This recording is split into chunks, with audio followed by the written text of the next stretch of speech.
Okay, so this book, police have a myriad of things that they can utilize. The Fourth Amendment of the Constitution is by far one of the most powerful. When I tell you, hey man, we black, we only know 13, 14 to 15. Let me tell you something. And we starting to learn the second because we picking up guns. Because let me tell you something. All of police interaction, ask any defense attorney, ask any police officer. All police interaction that deal with us as citizens, because they're agents of the government, municipal, county, state, federal. The Fourth Amendment says you have the right to be secure in your person against unlawful search and seizure. That's a nice little statement till you see how it's interpreted in books and books and books. So the police, for instance, have a right to, when they stop you, they have to have reasonable suspicion. Unless you just out like doing something. Which is what probably most young brothers, unfortunately, are doing. They are drawing the police to them. Because not all four of us sitting here, how often have you been interacting with the police? But when we were young, we probably were doing something that would have caused the police to draw to our attention. So now, the police have a right when they pull you over to say, hey, sir, I want to search your vehicle, thinking you don't know your rights. You have a right to say, no, officer, I don't consent to your search. But you have to know how to articulate that. If they want to go beyond your consent, then they have to have articulable, probable cause. He rolled down his window. He smelled like the hint of mega mint.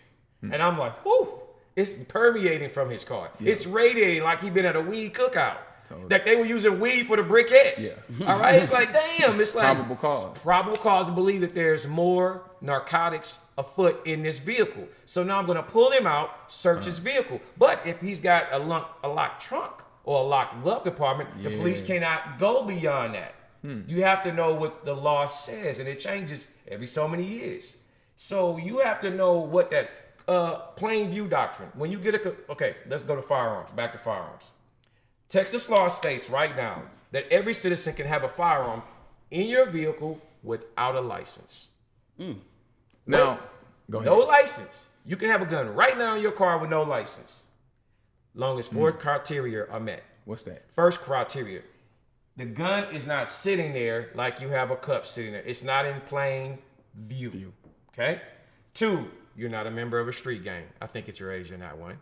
3, you're not barred from having a firearm because of either being a felon or domestic violence, which we got to talk about, domestic violence. Yeah, because when we hear the term domestic violence, we always think relationship of... But it's actually, it could be me and you as brothers in the same house. We don't think of that as domestic me and my sister, violence. Me and my brother, is still family violence. And the 4th criteria is that you're not involved in any criminal activity beyond that of a typical traffic violation. So if he has weed in the car, mind you, he's riding down the street, all he has is a firearm, it's under his seat, it's loaded, one in the chamber. It can be loaded, one in the chamber, it can be in his console, it can be on his seat, it can be in the glove compartment. It don't have to be in the trunk in pieces. You're lawful, as long as it's not in what? Plain view. But if he has the smell of weed on him or alcohol permeating, he is now involved in criminal activity beyond a typical run the corner stoplight traffic violation. Now he can be arrested for what's called unlawful carry of a weapon. If you're watching this on YouTube, man, hey, y'all, hit the subscribe button, hit the like button. This is Gentleman's History Hour.